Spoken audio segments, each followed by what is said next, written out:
want to introduce you to Hannah St. Juliana, Madison Baldwin, Tate Muir, and Justin Schilling. They died on November the 30th of 2021. They weren't in a car crash. They weren't sick. They were murdered in an act of terror committed by Jennifer Crumbley's 15-year-old son. Jennifer Crumbley didn't pull the trigger that day, but she is responsible for those deaths. These kids were gunned down inside Oxford High School with this gun. It's a 6-hour, 9mm handgun, purchased 4 days before the shooting by James Crumbley, Jennifer's husband and father of the school shooter. This was a purchase celebrated by Jennifer on Instagram. These are her words. This is her post. Mom and son Dave testing out his new Christmas present. My first time shooting a 9mm. I hit the bullseye. The evidence will prove that by the time this gun was bought, the school shooter was in a downward spiral that had begun months before. The evidence will also show you that Jennifer Crumbley was aware of that. Despite her knowledge of his deteriorating mental crisis, despite her knowledge of his growing social isolation, despite the fact that it is illegal for a 15-year-old to walk into a gun store and walk out with a handgun by himself, this gun was gifted. You will also learn that despite all of that background, this firearm was not secured in a way to prevent her son from gaining access to it. The evidence will also prove to you that even with all of that, on November the 30th, Jennifer Crumbley was still given the opportunity to prevent these murders from ever happening. Instead, she chose to do nothing.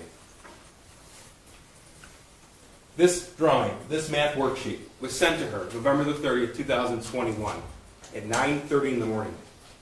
That's more than 3 hours before the first shot was fired. These writings, that drawing, created by her son. She was sent this by her son's school counselor when he requested an immediate meeting with her at the school that day. He requested that meeting because this drawing, those words, suggest both weapon and injury, even to someone with only limited knowledge of the shooter. Apparently, that raised an alarm with Jennifer Crumbley, because she did go to the meeting with her husband, but before she did, she privately communicated her own concern with her husband. This will be admitted in evidence throughout the trial. This is a portion of a Facebook Messenger thread from Jennifer to James Crumbley. Jennifer words in blue. Emergency, November 30th, 2021, 9:35 a.m. Then she sent the picture to James. His response, my God, WTF. And then he wrote back about the vet. He was at their barn, worried about their horse. Jennifer's response, he said he was distraught about last night. And then, I'm very concerned, headed to his school. That's at 10:12 a.m. Yet despite their private concern, the evidence presented in this trial will show to you that that meeting at the school was nothing like that school counselor or the dean of students who sat in on a meeting had ever experienced before. Those two individuals, even with their limited knowledge of that drawing, had expected the defendant or her husband to take their son home and set an appointment with the mental health professional. But they didn't. You see, you will learn that these kind of meetings, when they occur with parents, can last an hour or longer. This one was abruptly ended by Jennifer Crumbley after just over 11 minutes. And then she left. You see, this drawing alarmed everyone who saw it, including those who only knew the Crumbleys in limited settings, or even to those who had never met their son before. The two people in the world with all of the information, all of the background, to put this drawing into context were James and Jennifer Crumbley. And you will learn that in that meeting, they didn't share any of it. They didn't say anything about the fact that that firearm was identical to the 6-hour 9mm. Identical. They didn't mention how that gun was stored. They didn't mention anything about his increased mental distress. You'll learn that after the meeting when they left, they didn't embrace him. You'll learn that their home is just down the road from the Oxford High School. They didn't stop by the house to look for the gun. You'll learn never once did they ask their son, "Where's the gun?" They did nothing. They didn't do any number of tragically small and easy things that would have prevented all of this from happening. One theme will present itself during this trial is just how senseless November 30th was.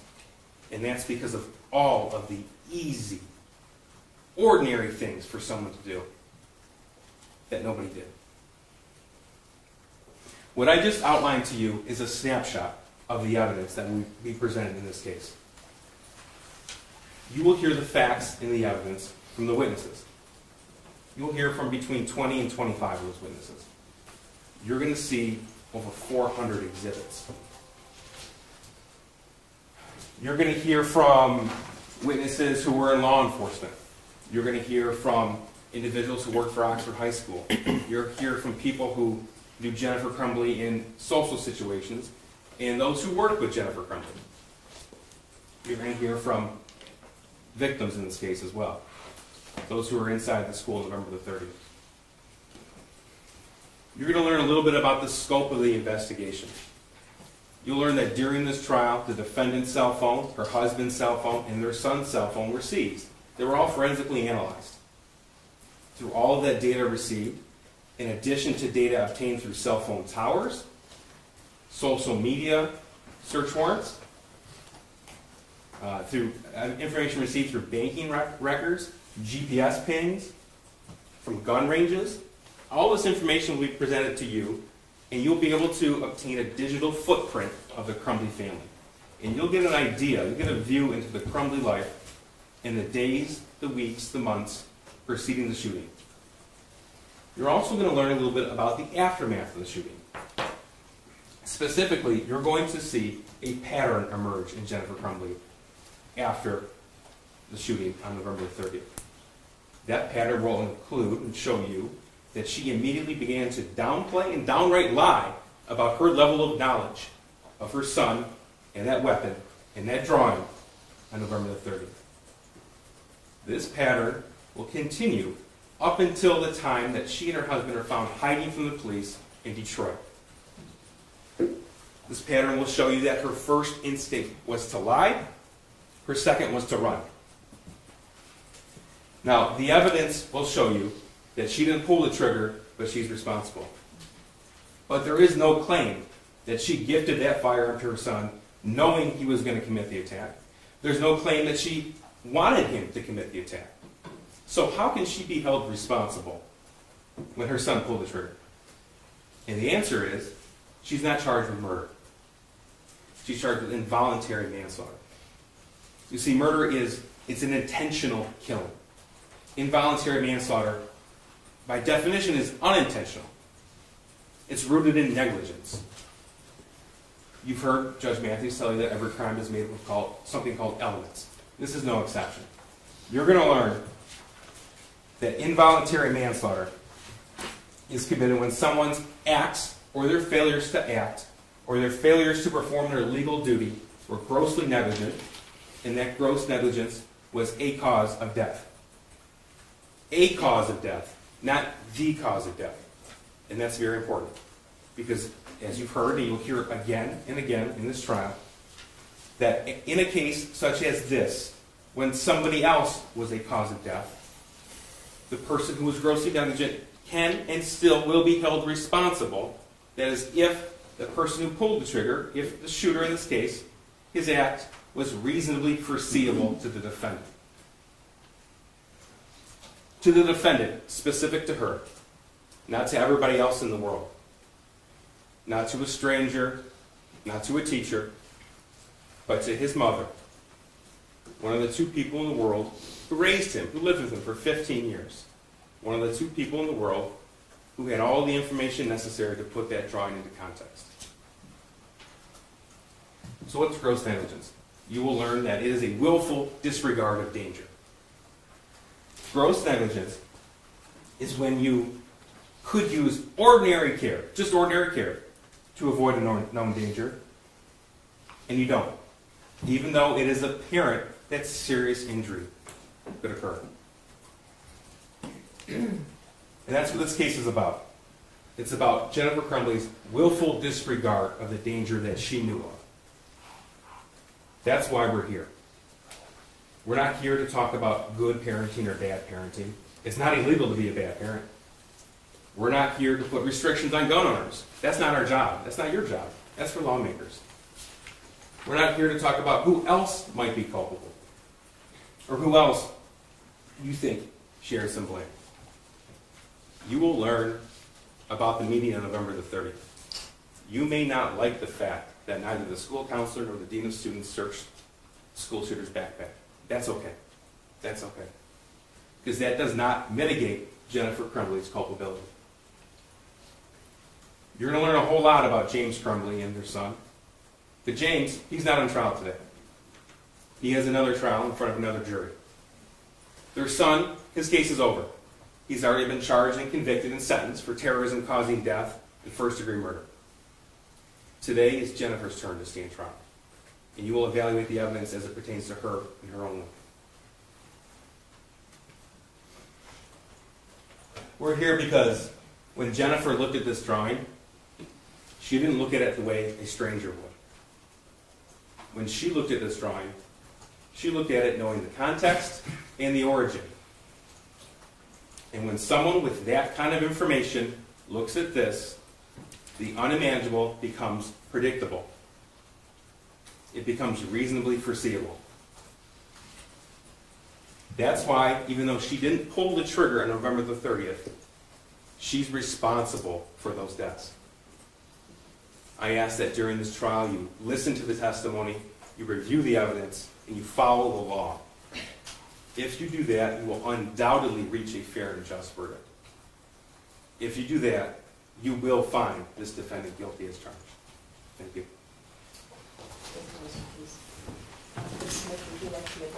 I would, thank you.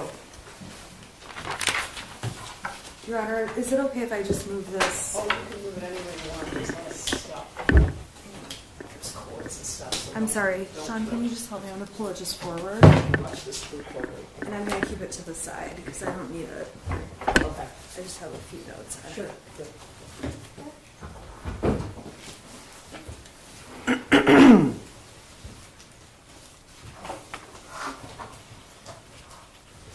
What's wrong?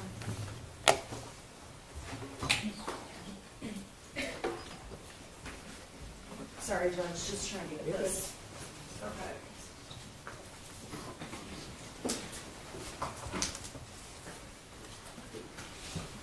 Yeah. Go back. Thank you.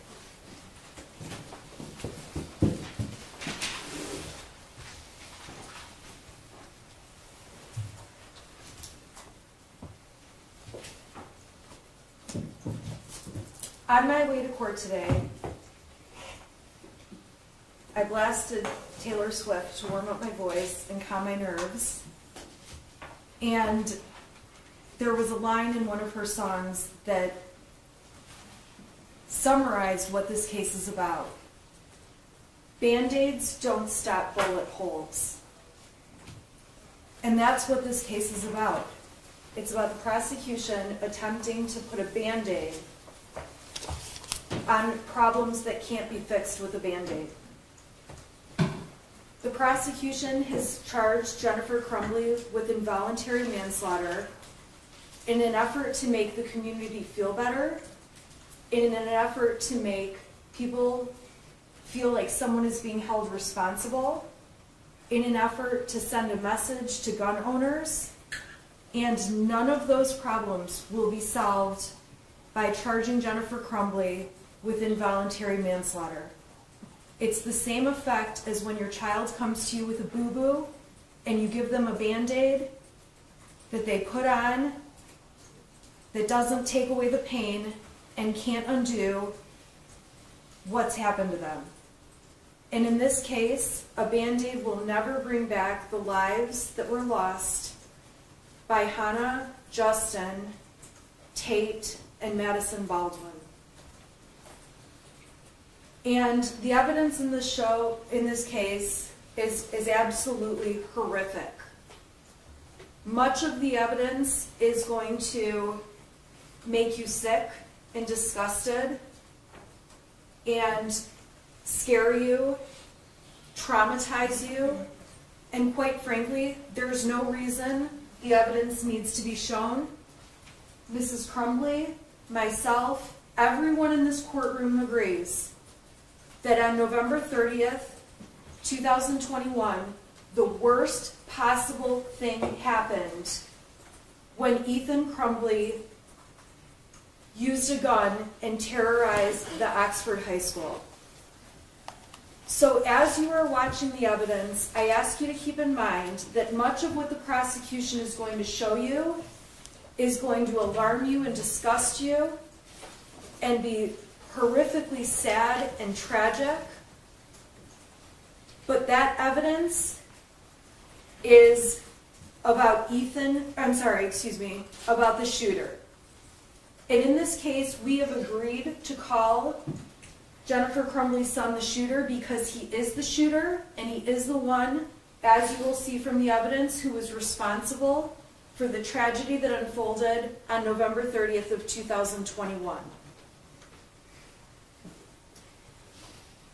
Prior to November 30th, Jennifer Crumbley was the mother to a 15-year-old son, and she did not have it on her radar in any way that there was any mental disturbance, that her son would ever take a gun into a school, that her son would ever shoot people.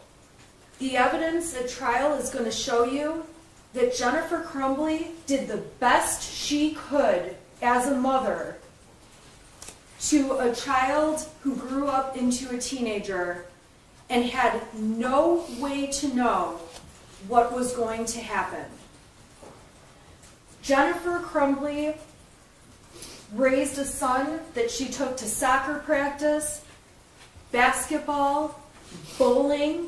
She's the kind of mother who, when a mole on his back changed color, a 1 millimeter mole, she took him to urgent care. She's the kind of mother who's texting her husband, who is at home, working from home, "Where is Ethan? Where is Ethan? Where is Ethan?" at 3:14 in the afternoon, getting texts back saying, "Ethan gets home at 3:16, what's your problem?" And she keeps texting, "Where is he? Where is he?" You will see that if anything, Jennifer Crumbley was a hyper-vigilant mother who cared more about her son than anything in the world. Jennifer Crumbley is not a perfect parent, and we don't claim that she is. But what the evidence is going to show in this case is that the prosecution has very selectively pulled out slivers of evidence from a forest of trees to try to convince you that there was something wrong with Ethan and Jennifer Crumbley, as his mom, should have known. And at the end of the day, these slivers of evidence that are going to be presented to you will have no context and no explanation, and the defense will agree that on their face it looks bad. But like any of you who look back at text messages sent a year ago, they may look bad without context and explanation. And so we would ask that you reserve any judgment on these slivers of evidence until the defense presents evidence itself, and we will be presenting evidence in this case, to show the context and what was truly happening on these days that the prosecution is going to try to make you believe something more was happened. By way of example, the prosecution has one day where they claim Ethan needed help and Jennifer Crumbley was out with her horse. James Crumbley was with her at the barn. They had just gotten a new horse. Ethan is 15 years old at home, claiming there's a demon in the house, there's something going on, and the prosecution is going to try to use this one little point in time to convince you that Jennifer Crumbley was somehow neglecting her son. Much of the evidence in this trial is also going to center around James Crumbley, who is not on trial in this case. He has a separate trial, as Mr. Keese told you. You're going to hear evidence that James Crumbley and Ethan Crumbley liked guns. They had 3 guns. 2 guns that were purchased earlier in 2021, and a gun that was purchased at a Black Friday sale the day after Thanksgiving in 2021. You are going to hear evidence that James and Ethan went to the shooting range often, that James was responsible for storing the guns, and to be quite frank, Jennifer Crumbley didn't know anything about guns.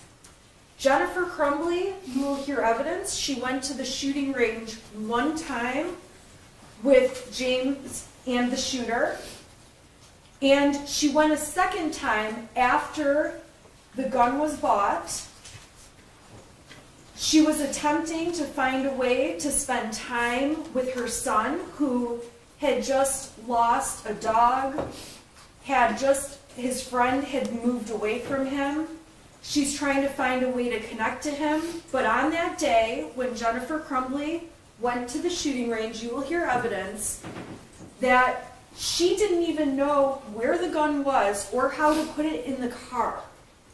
She had her husband prepare the gun to take it to the range. He had hid the gun in the bedroom of their home. The gun had a cable lock, a trigger lock in place. James Crumbley had the key to the trigger lock that kept the gun secure.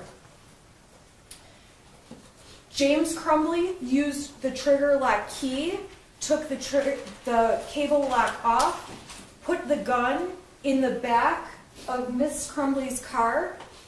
Mrs. Crumbley simply drove to the gun range. You will see video of their experience at the gun range, and you will see that the shooter is the one showing Mrs. Crumbley how to use the gun at the range.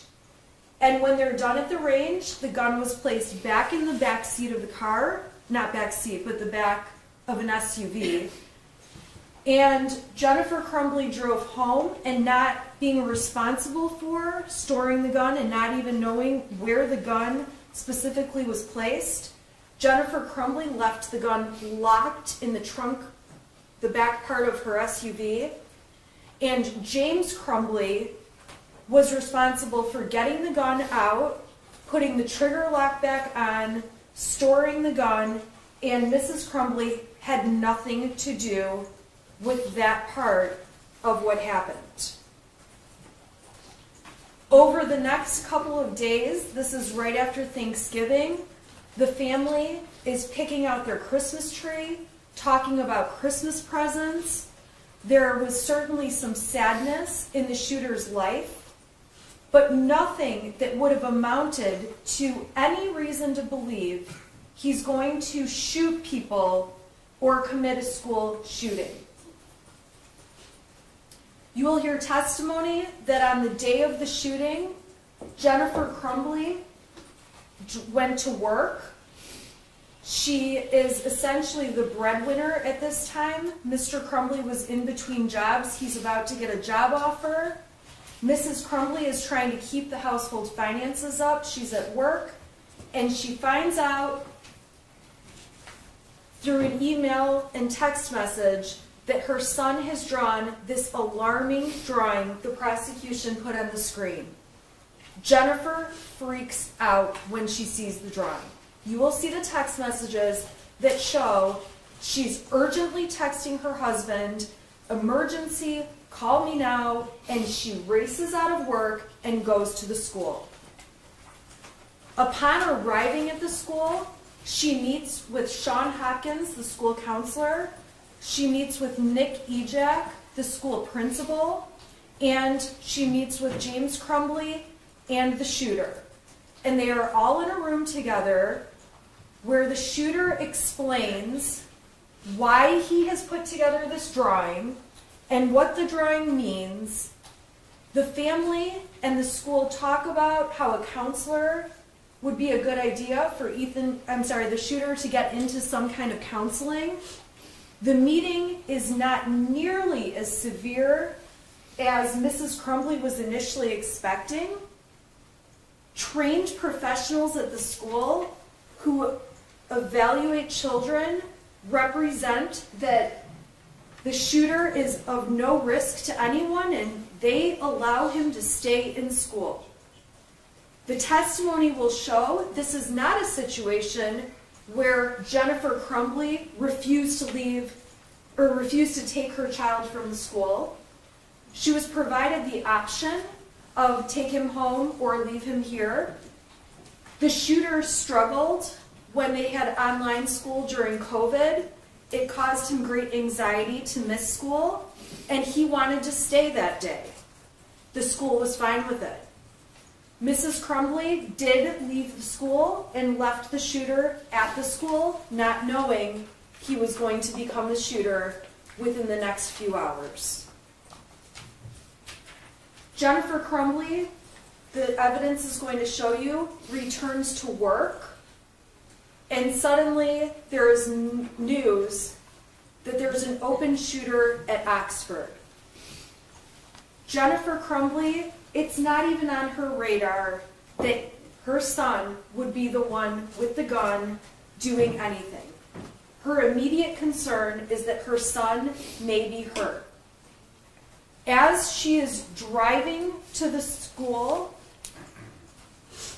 as fast as she can, she has conversations with her husband and becomes aware that the gun at their house is missing.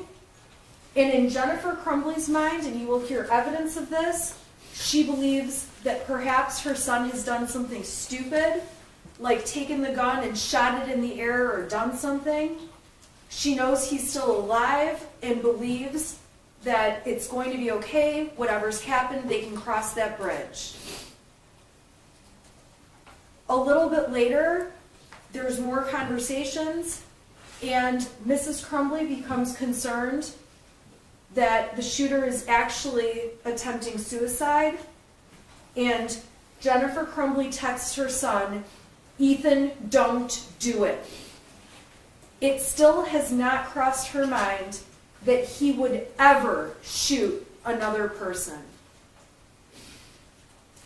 Ultimately, Jennifer and James Crumbley are called to the substation where they learn that their son has become a school shooter and has shot people and that there are fatalities. Jennifer Crumbley will tell you she still could not believe that was true and went into a complete state of shock and despair and stress and not knowing realizing her life and everyone's life was going to change. And her initial comments are about how could her son have ruined so many lives that day. Jennifer Crumbley sees her son at the substation, and for the first time when he looks at her, his eyes looked black. And it was a son she did not recognize. Jennifer Crumbley and James Crumbley go back to their house where law enforcement execute a search warrant. Law enforcement takes their cell phones, which the Crumbleys handed over. The Crumbleys have to go and buy burner phones or track phones so they have something to use to be in touch. they begin to realize that there are death threats around their house. People are planning riots around their house, and they cannot be in their home. Jennifer Crumbley and James Crumbley drive to a hotel where they spend the night. They are trying to figure out what is happening, and all Jennifer can think about are the things she believes she can control, like keeping her job, keeping health insurance, figuring out money, figuring out lawyers, and trying to digest what has just absolutely tragically unfolded. In the days following the event, while the prosecution says the evidence will show Jennifer Crumbley is lying, Jennifer Crumbley is truthfully telling the world she had no idea and finding out that she is about to be charged in this Band-Aid effort by the prosecution with involuntary manslaughter. Jennifer and James Crumbley go to the bank. They're advised by friends and family, and you will hear testimony that their money could all be taken out of their accounts, and they know they need money to be able to live and hire lawyers and figure out what to do. They withdraw all of the money from their bank account. The burner phones they're using, they can't get access to any of their accounts because of this two-part authentication you now have to do. So they go to the Metro PCS store where they buy new telephones that they can actually use to access their social media, their accounts, their contacts, and they end up with multiple cell phones. After that, they work to find lawyers. They don't know what to do. They don't understand what they're being charged with. They're under the stress of knowing their son is gone, and life will never be the same, undoubtedly. And on Friday, December 3rd,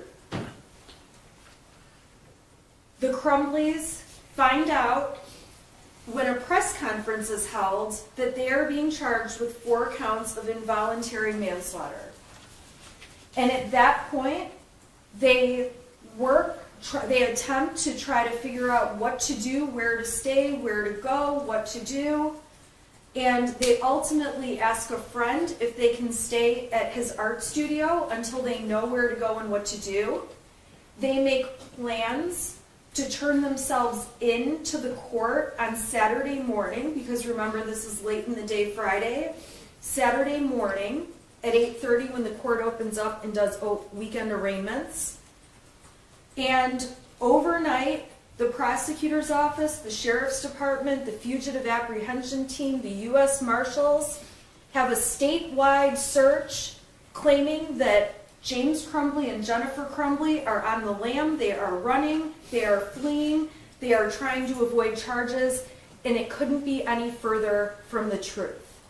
They are at their friend's art studio, they are waiting for instructions, and they are waiting to turn themselves in first thing Saturday morning when arraignments take place at the court.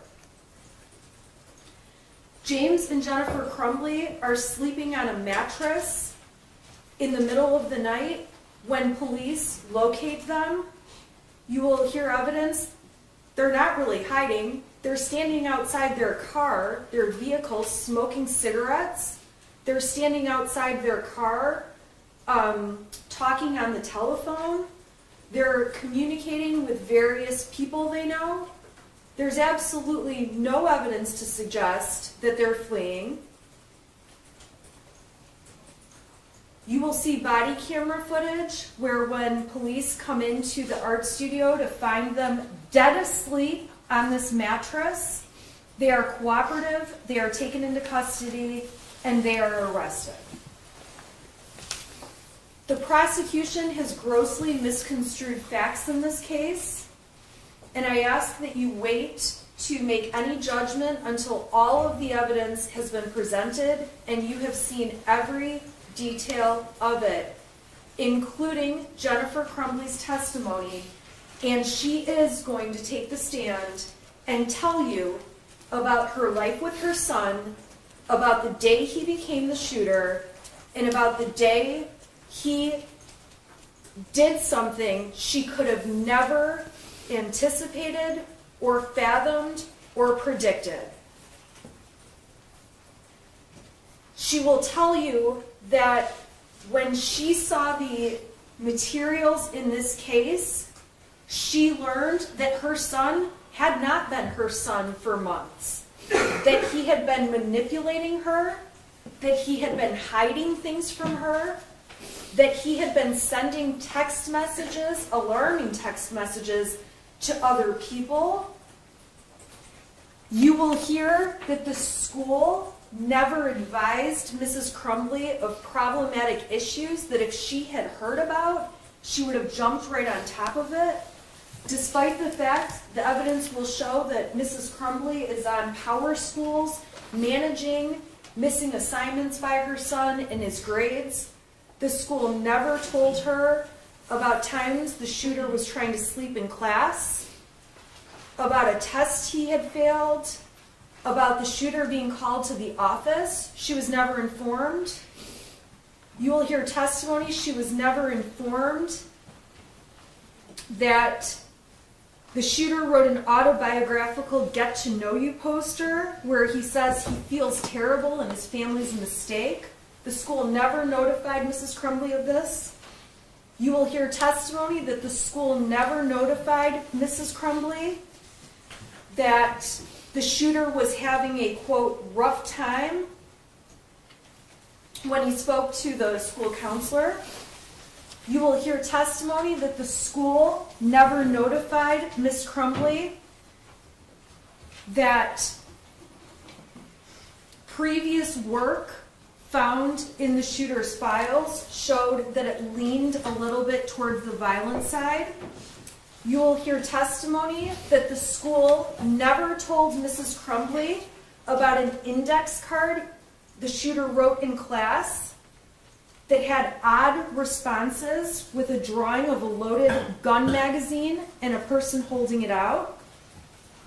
You will hear that Mrs. Crumbley was never told